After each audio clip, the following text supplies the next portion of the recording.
ഇന്ന് ഞാൻ 2 കഥകളാണ് പറഞ്ഞു തരാൻ പോകുന്നത്. അപ്പോൾ ആദ്യത്തെ കഥയിൽ 2 കച്ചവടക്കാരുണ്ട്. ഇതിൽ ആദ്യത്തെ കച്ചവടക്കാരൻ്റെ പേര് പാച്ചു എന്നാണ്. രണ്ടാമത്തെ ആൾ ചാത്തു. ഇവർ രണ്ടുപേരും വളരെ അടുത്താണ് പരിചയപ്പെട്ടത്. യഥാർത്ഥത്തിൽ പാച്ചു താമസിക്കുന്ന നഗരത്തിലേക്ക് ചാത്തു ഒരു ജോലി അന്വേഷിച്ച് വന്നതായിരുന്നു. പാച്ചു ആ നഗരത്തിൽ തന്നെ താമസിച്ച് അവിടെയുള്ള വീടുകളിൽ നിന്ന് പഴയ സാധനങ്ങളൊക്കെ വാങ്ങി അവ കൂടുതൽ നല്ല വിലയ്ക്ക് ദൂരെ കൊണ്ടുപോയി വിൽക്കുകയാണ് ചെയ്യുക. അപ്പോൾ അയാൾ രാവിലെ എഴുന്നേറ്റ് നഗരത്തിലൂടെ നടക്കും. അവിടെയുള്ള വീടുകളിൽ കയറി പഴയ സാധനങ്ങൾ എന്തെങ്കിലും കൊടുക്കാനുണ്ടോ എന്ന് ചോദിക്കും. അപ്പോൾ പഴയ പാത്രങ്ങളോ അല്ലെങ്കിൽ മറ്റു ഉപകരണങ്ങളോ ഒക്കെ അവിടെ നിന്ന് വിൽക്കാൻ കിട്ടും. അതിന് കുറച്ച് പണം കൊടുത്ത് അയാൾ വാങ്ങിയിട്ട് അത് നഗരത്തിൽ കൊണ്ടുപോയി വിൽക്കും. ചിലപ്പോൾ നല്ല വില കിട്ടും. പലപ്പോഴും ഗ്രാമത്തിലെ ജനങ്ങൾക്ക് നഗരത്തിലേക്ക് പോകാനൊന്നും പറ്റാത്തത് കൊണ്ട് അവർ ഈ പാച്ചുവിനെയായിരുന്നു സാധനങ്ങൾ വിൽക്കാൻ ഏൽപ്പിച്ചിരുന്നത്. അങ്ങനെ ഒരു സ്ഥലത്തേക്കാണ് ചാത്തു വന്നത്. ചാത്തു ഈ നഗരത്തിൽ എന്തെങ്കിലും ജോലി കിട്ടുമോ എന്നറിയാൻ വേണ്ടി വന്നതാണ്. അപ്പോൾ ഇതേ ജോലി ചെയ്യാനാണ് ചാത്തുവിൻ്റെ ഉദ്ദേശം. പാച്ചുവിനെ ഇതൊട്ടും ഇഷ്ടപ്പെട്ടില്ല. അതുകൊണ്ട് പാച്ചു ചാത്തുവിനോട് പറഞ്ഞു, ഇവിടെ ഈ ജോലിയൊന്നും ചെയ്തിട്ട് വലിയ കാര്യമൊന്നുമില്ല. അപ്പോൾ ചാത്തു പറഞ്ഞു, അതെന്താ ചങ്ങാതി അങ്ങനെ, എല്ലാവർക്കും എന്തെങ്കിലുമൊക്കെ വിൽക്കാൻ കാണുമല്ലോ, ഞാനും കൂടെ ഒന്ന് നോക്കട്ടെ. നീ പോകുന്ന സ്ഥലങ്ങളിലേക്കൊന്നും ഞാൻ പോവില്ല, നിൻ്റെ കച്ചവടം ഞാൻ കുറയ്ക്കില്ല. ഞാൻ എങ്ങോട്ടാണ് പോകേണ്ടതെന്ന് നീ പറഞ്ഞു തന്നാൽ മതി. ഞാൻ നിന്ന സ്ഥലത്ത് വളരെ ബുദ്ധിമുട്ടായിട്ടാണ് ഞാൻ ഇങ്ങോട്ട് വന്നത്, എന്നെ ഇവിടുന്ന് പറഞ്ഞു വിടരുത്. അപ്പോൾ പാച്ചു വിചാരിച്ച് അങ്ങനെയാണെങ്കിൽ ഇവനൊരു പണി കൊടുക്കാം. പാച്ചു ആണെങ്കിൽ ആൾക്കാരെ സാധാരണ പറ്റിക്കാറുണ്ട്. ആൾക്കാരുടെ വീട്ടിലെ ഓട്ടുപാത്രങ്ങളോ വിളക്കുകളോ മരക്കസേരകളോ അലമാരകളോ ഒക്കെ പാച്ചു വാങ്ങിയിട്ട് വളരെ തുച്ഛമായ വിലയെ കൊടുക്കാറുള്ളൂ. എന്നാൽ നഗരത്തിൽ കൊണ്ടുപോയി വിൽക്കുമ്പോൾ ഇവയ്ക്കൊക്കെ പാച്ചുവിന് നല്ല വിലയും കിട്ടാറുണ്ട്, നല്ല ലാഭം ഉണ്ടാക്കാറുണ്ടായിരുന്നു പാച്ചു.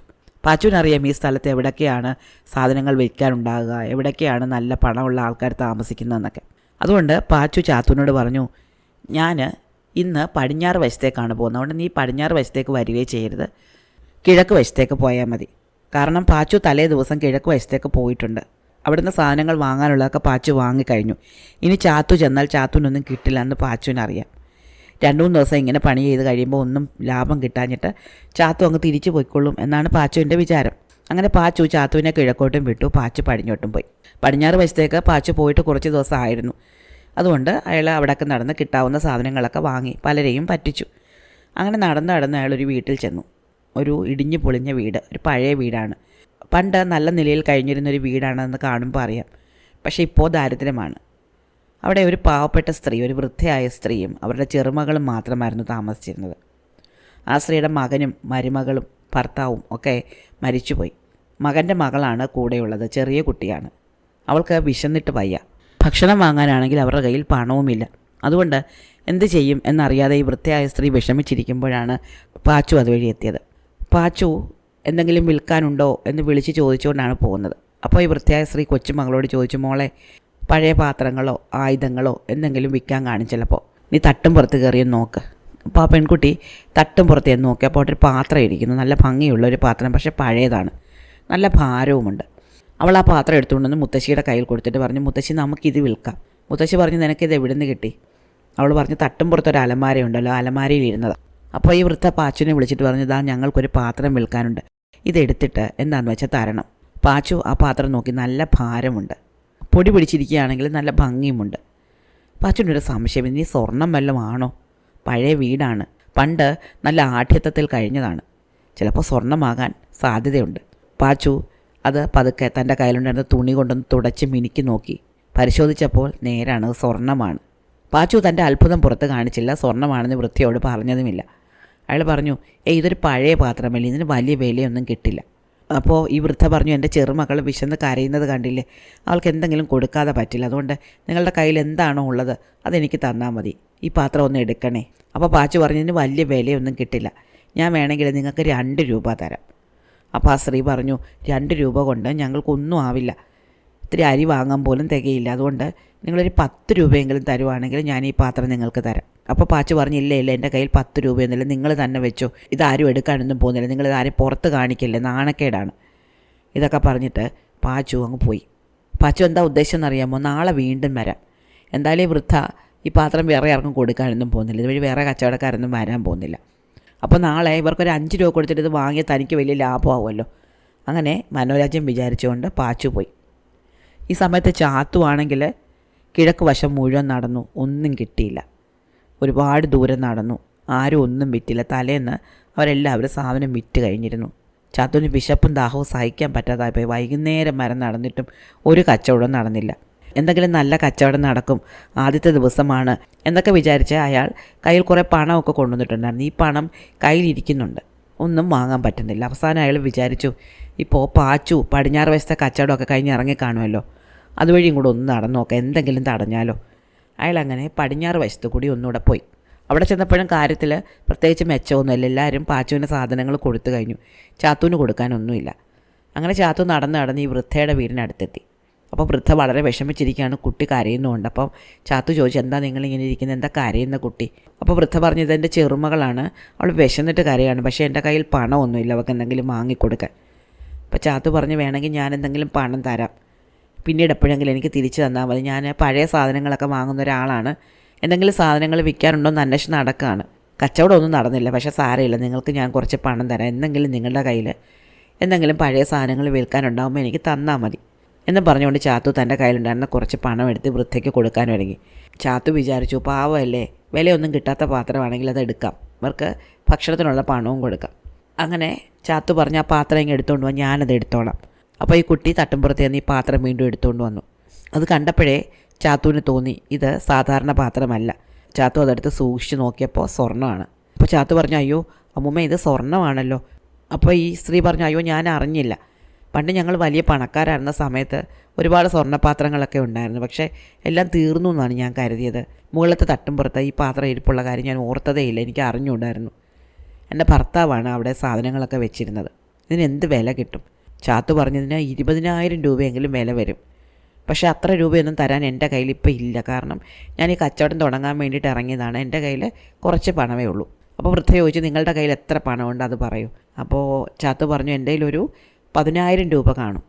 അത് ഞാൻ എൻ്റെ നാട്ടിൽ നിന്ന് ഇങ്ങോട്ട് പോരുമ്പോൾ ഇവിടെ കച്ചവടം തുടങ്ങാൻ വേണ്ടിയിട്ട് എടുത്തുകൊണ്ട് വന്ന പണമാണ്. എൻ്റെ ഇത്രയും കാലത്തെ സമ്പാദ്യം അത് മുഴുവൻ ഞാൻ വേണമെങ്കിൽ നിങ്ങൾക്ക് തരാം. അതായത് ഈ 10,000 രൂപ ഞാൻ നിങ്ങൾക്ക് തരാം. പിന്നെ ഞാൻ ഈ പാത്രം കൊണ്ടുപോയി വിൽക്കുമല്ലോ, വിൽക്കുമ്പം ഞാൻ വീണ്ടും നിങ്ങൾക്ക് 10,000 രൂപ കൊണ്ട് കൊണ്ടുതരാം. അങ്ങനെ സമ്മതിക്കുകയാണെങ്കിൽ ഈ പാത്രം ഞാൻ എടുക്കാം. അപ്പോൾ ഈ വൃദ്ധ പറഞ്ഞ്, അങ്ങനെ ആയിക്കോട്ടെ, എനിക്ക് നിൻ്റെ വിശ്വാസമാണ്, കാരണം നീ എൻ്റെ കുഞ്ഞ് കരയുന്ന കണ്ടപ്പോൾ അതിന് ഭക്ഷണം കഴിക്കാൻ വേണ്ടി പണം തരാൻ ഒരുങ്ങിയതല്ലേ, നിൻ്റെ മനസ്സ് നല്ലതാണെന്ന് എനിക്കറിയാം, അതുകൊണ്ട് നിൻ്റെ കയ്യിലുള്ള 10,000 രൂപ തന്നിട്ട് നീ ഈ പാത്രം കൊണ്ടുപോയിട്ട് അത് വിറ്റതിന് ശേഷം നീ എനിക്കൊരു 10,000 രൂപയും കൂടെ കൊണ്ട് തന്നാൽ മതി. അങ്ങനെ ചാത്തുവിന് ഈ വൃദ്ധ ഈ പാത്രം കൊടുത്തു. അങ്ങനെ ചാത്തു ഇതും കൊണ്ട് പോയി കയ്യിലുണ്ടായിരുന്ന 10,000 രൂപ ആ വൃദ്ധയ്ക്ക് കൊടുത്തു. അന്നത്തെ കാലത്ത് 10,000 രൂപ എന്ന് പറഞ്ഞാൽ വലിയ തുകയാണ്. ആ വൃദ്ധയ്ക്കും കൊച്ചുമക്കൾക്കും ജീവിതകാലം മുഴുവൻ സുഭിക്ഷമായിട്ട് ജീവിക്കാനുള്ള പണം അതുണ്ടായിരുന്നു. എന്നിട്ടും ചാത്തു വിട്ടില്ല. ചാത്തു ഇത് നഗരത്തിൽ കൊണ്ടുപോയി വിറ്റപ്പോൾ ചാത്തുവിന് 40,000 രൂപ കിട്ടി. അത്രയ്ക്ക് നല്ലൊരു പാത്രമായിരുന്നു അത്, അത്രയ്ക്ക് ഭാരമുള്ള സ്വർണ്ണമായിരുന്നു അത്. ആ 40,000 രൂപയിലെ 15,000 രൂപയും കൂടെ ചാത്തു ഈ വൃദ്ധയ്ക്ക് കൊണ്ടു കൊടുത്തു. അങ്ങനെ വൃദ്ധയ്ക്ക് 25,000 രൂപ കിട്ടി. 15,000 രൂപ ചാത്തുവും എടുത്തു. ചാത്തുവിന് ലാഭം കിട്ടണമല്ലോ. അങ്ങനെ ചാത്തുവും വൃദ്ധയും ഒരേ സമയം നല്ല ലാഭം ഉണ്ടാക്കി. അന്ന് വൈകുന്നേരം ആയപ്പോഴേക്കും നമ്മുടെ പാച്ചു കറങ്ങി വൃദ്ധയുടെ വീടിനടുത്തെത്തി. എന്നിട്ട് വാതിലിൽ മുട്ടി. വൃദ്ധ വന്ന് വാതിൽ തുറന്നപ്പോൾ പാച്ചു പറഞ്ഞു, ഇന്നലെ എന്നെ കാണിച്ച ആ പാത്രം ഉണ്ടല്ലോ, ഞാൻ പിന്നെ ആലോചിച്ചപ്പോൾ വിചാരിച്ചു നിങ്ങൾക്ക് ഭക്ഷണം കഴിക്കാൻ വേണ്ടിയല്ലേ നിങ്ങളത് വിൽക്കാൻ തുടങ്ങിയത്, ഞാനതിന് 10 രൂപ തരാം, അതിങ്ങ് എടുത്തു. അപ്പോൾ വൃദ്ധ പറഞ്ഞു, ഞാനത് കൊടുക്കുന്നില്ല. അപ്പോൾ പാച്ചു പറഞ്ഞു, അതെന്താ കൊടുക്കാത്തത്, ഞാൻ വേണമെങ്കിൽ 15 രൂപ തരാം, അതിങ്ങ് എടുത്തു. വൃദ്ധ പറഞ്ഞു, ഞാനത് കൊടുക്കുന്നില്ല, ഞാൻ നിനക്ക് തരുന്നില്ല. അപ്പോൾ പാച്ചു പറഞ്ഞു, അതെന്താ കൊടുക്കാത്തത്, ഞാൻ ഇന്നലെ തന്നിട്ട് പോയതല്ലേ. അപ്പോൾ വൃദ്ധ പറഞ്ഞു, നീ ഇന്നലെ തന്നിട്ട് പോയി കഴിഞ്ഞപ്പോൾ ഞാനത് വിറ്റു, എനിക്കതിന് 25,000 രൂപ കിട്ടി. പാച്ചു ഞെട്ടിപ്പോയി. പാച്ചു ചോദിച്ചു, നിങ്ങളത് ആർക്ക് കൊടുത്തു? വൃദ്ധ പറഞ്ഞു, നല്ല സത്യസന്ധനായ ഒരു കച്ചവടക്കാരൻ വന്നു, പുതിയ ഒരാളായിരുന്നു. അയാൾ വളരെ ക്ഷീണിച്ചാണ് വന്നിരുന്നത്, പക്ഷേ അയാൾ എൻ്റെ കുഞ്ഞു മോൾക്ക് ഭക്ഷണം കഴിക്കാനുള്ള പണം കൊടുക്കാമെന്ന് പറഞ്ഞു. അപ്പോൾ ഞാൻ അയാൾക്ക് പകരമായിട്ട് ഈ പാത്രം കൊടുക്കാൻ ഒരുങ്ങിയതാണ്. അയാളത് സ്വർണ്ണമാണെന്ന് പറഞ്ഞു. അതിന് അന്നേരം തന്നെ എനിക്ക് 10,000 രൂപ തന്നു. പിന്നീട് അത് വിറ്റതിന് ശേഷം 15,000 രൂപയും തന്നു. ആരാ ഇത് മേടിച്ചതെന്ന് പാച്ചുവിന് അപ്പോഴേ മനസ്സിലായി.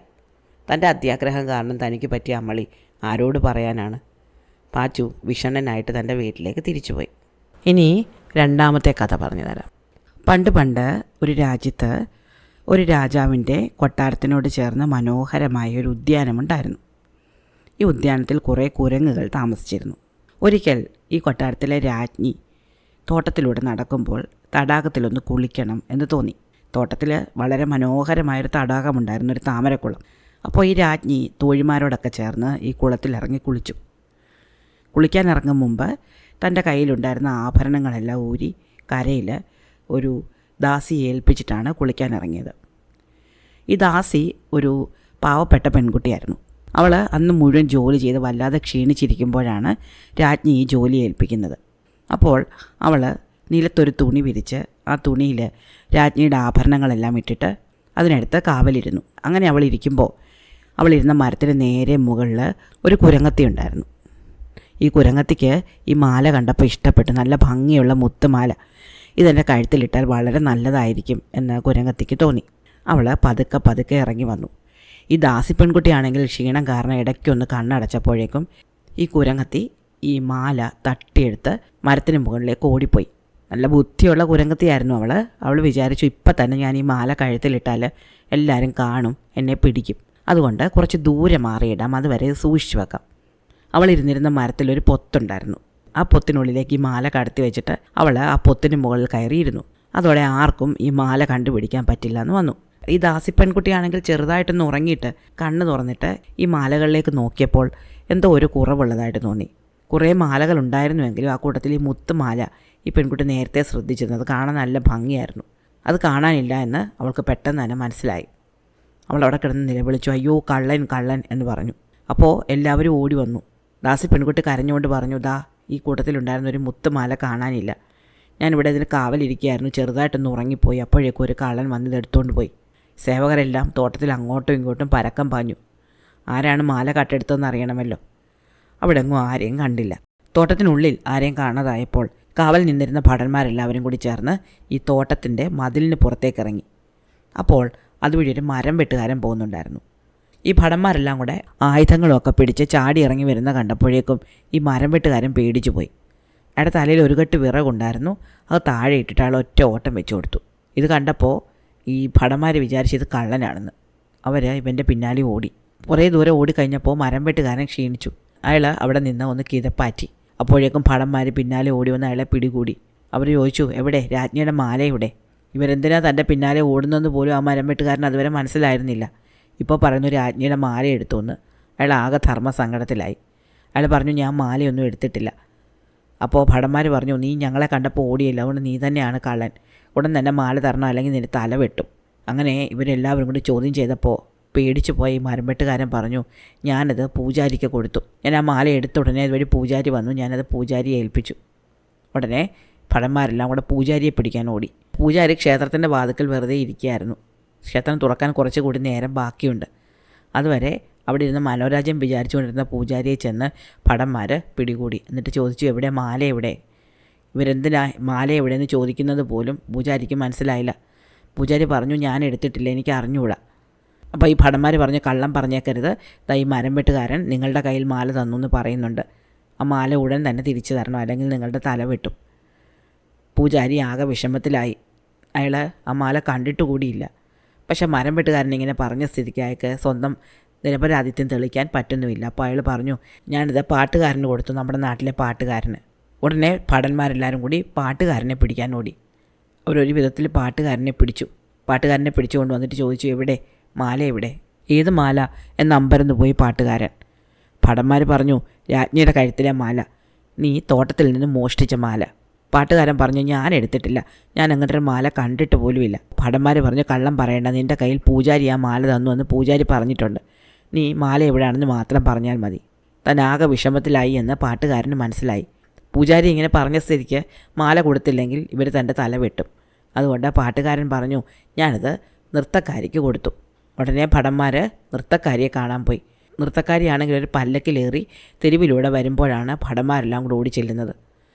അവർ അവളെ പല്ലക്കിൽ നിന്ന് താഴെ ഇറക്കി. എന്നിട്ട് ചോദിച്ചു, എവിടെ രാജ്ഞിയുടെ മാല എവിടെ? നൃത്തക്കാരി പറഞ്ഞു, ഞാനെങ്ങും എടുത്തില്ല, എനിക്കെന്തിനാ രാജ്ഞിയുടെ മാല, എനിക്കല്ലെങ്കിൽ തന്നെ ഒരുപാട് മാലകളുണ്ട്. അപ്പോൾ ഭടന്മാർ പറഞ്ഞു, നിനക്ക് ഒരുപാട് മാലകളൊക്കെ ഉണ്ടാവും, അത് ഞങ്ങളുടെ കാര്യമല്ല, പക്ഷേ നിനക്ക് പാട്ടുകാരൻ തന്ന രാജ്ഞിയുടെ മാല ഇപ്പം തന്നെ തിരിച്ച് കിട്ടണം. അപ്പോൾ ഈ നൃത്തക്കാരി ഉറക്ക ബഹളം വെച്ച് വഴക്കുണ്ടാക്കാൻ തുടങ്ങി. ഞാനെങ്ങും മാല കണ്ടില്ല, ഞാൻ മാല എടുത്തിട്ടുമില്ല എന്ന് പറഞ്ഞിട്ട്. തല വെട്ടുമെന്ന് പറഞ്ഞിട്ട് പോലും നൃത്തക്കാരിക്ക് ഒരു കൂസലുമില്ല. അങ്ങനെ ഭടന്മാർ ഇവരെ 4 പേരെയും രാജാവിൻ്റെ മുന്നിൽ ഹാജരാക്കി. മരം വെട്ടുകാരൻ ഉറപ്പിച്ച് പറയുന്നു താനത് പൂജാരിക്ക് കൊടുത്തുവെന്ന്. പൂജാരി ഉറപ്പിച്ച് പറയുന്നു താനത് പാട്ടുകാരന് കൊടുത്തുവെന്ന്. പാട്ടുകാരൻ ഉറപ്പാണ് താനത് നൃത്തക്കാരിക്ക് കൊടുത്തുവെന്ന്. നൃത്തക്കാരിയാണെങ്കിൽ അങ്ങനെ ഒരു മാല കണ്ടിട്ടുമില്ല. അപ്പോൾ രാജാവിനാകെ ദേഷ്യം വന്നു. ഇവരിൽ ആരാണ് കള്ളം പറയുന്നത്, ആരാണ് സത്യം പറയുന്നത് അറിയാൻ പറ്റുന്നില്ല. അവരെ 4 പേരെയും കാരാഗ്രഹത്തിൽ അടയ്ക്കാൻ രാജാവ് ആജ്ഞാപിച്ചു. അതിനുശേഷം മന്ത്രിയെ വിളിച്ചിട്ട് പറഞ്ഞു, ഈ പ്രശ്നത്തിനുടൻ തന്നെ ഒരു പരിഹാരം കണ്ടുപിടിക്കണം. ഇവർ 4 പേരിൽ ആരാണ് കള്ളം പറയുന്നത്, ആരാണ് മാല എടുത്തതെന്ന് കണ്ടുപിടിക്കണം. മന്ത്രി പറഞ്ഞു, ഞാൻ ഇന്ന് ശ്രമിച്ചു നോക്കാം. അങ്ങനെ മന്ത്രി തോട്ടത്തിലേക്ക് പോയി. തോട്ടത്തിലൊന്ന് ചുറ്റും നടന്നു. മന്ത്രി വിചാരിച്ചു, ഈ തോട്ടത്തിന് വലിയ ചുറ്റുമതിലുണ്ട്, മതിലിന് കാവൽക്കാരുണ്ട്. മാലയാണെങ്കിൽ ദാസി കാവലിരിക്കുകയുമായിരുന്നു. എന്നിട്ടും ഒരു മരം വെട്ടുകാരൻ ഇതിനകത്ത് വരിക എന്നുള്ളത് അസാധ്യമാണ്. ആരുടെയും കണ്ണിൽപ്പെടാതെ അയാൾക്കൊരിക്കലും ഈ ദാസിയുടെ അടുത്ത് വന്ന് മാല എടുത്തുകൊണ്ട് പോകാൻ പറ്റില്ല. അയാൾക്ക് ഇങ്ങോട്ട് കയറുകയും വേണം, പുറത്തേക്ക് ഇറങ്ങുകയും വേണം. ഒരാളുടെ പോലും കണ്ണിൽപ്പെടാതെ യാതൊരു കാരണവശാലും ഇയാൾക്കിത് സാധ്യമല്ല. അപ്പോൾ ഈ മരം വെട്ടുകാരൻ പേടിച്ചിട്ട് കള്ളം പറയുകയായിരിക്കണം. പൂജാരിയുടെയും പാട്ടുകാരൻ്റെയും കാര്യം അതുതന്നെ. അവർക്ക് 2 പേർക്കും പേടിയുണ്ട്.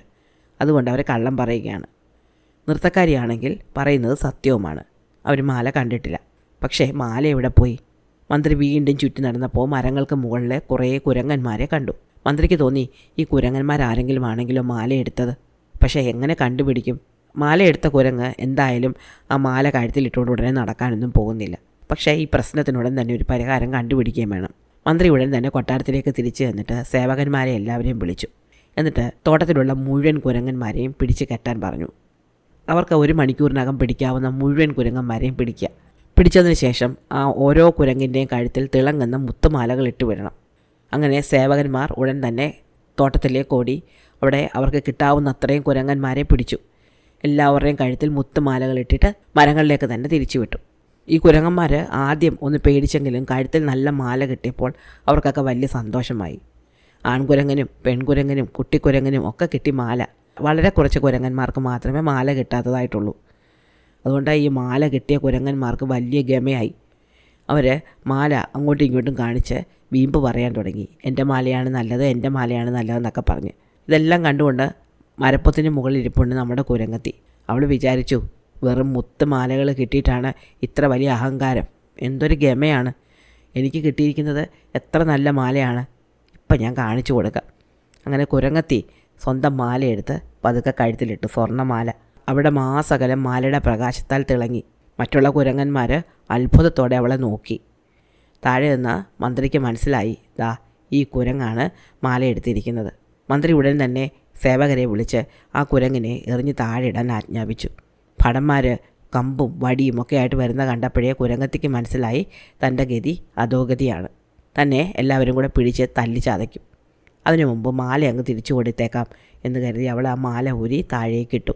അങ്ങനെ മന്ത്രി ആ മാല വീണ്ടെടുത്ത് രാജാവിന് കൊണ്ടു കൊടുത്തു. വെറുതെ തുറങ്കിലാക്കപ്പെട്ട മരം വെട്ടുകാരനെയും പൂജാരിയെയും പാട്ടുകാരനെയും നൃത്തക്കാരിയെയും രാജാവ് ഉടൻ തന്നെ മോചിപ്പിക്കുകയും അവർക്ക് നഷ്ടപരിഹാരം കൊടുത്ത് തിരിച്ചയക്കുകയും ചെയ്തു. ഇതാണ് ഒരു മാലയിട്ട കുരങ്ങൻ്റെ കഥ. അപ്പോൾ ഇന്നത്തെ കഥകൾ ഇഷ്ടമായോ? അടുത്ത കഥ അടുത്ത ദിവസം.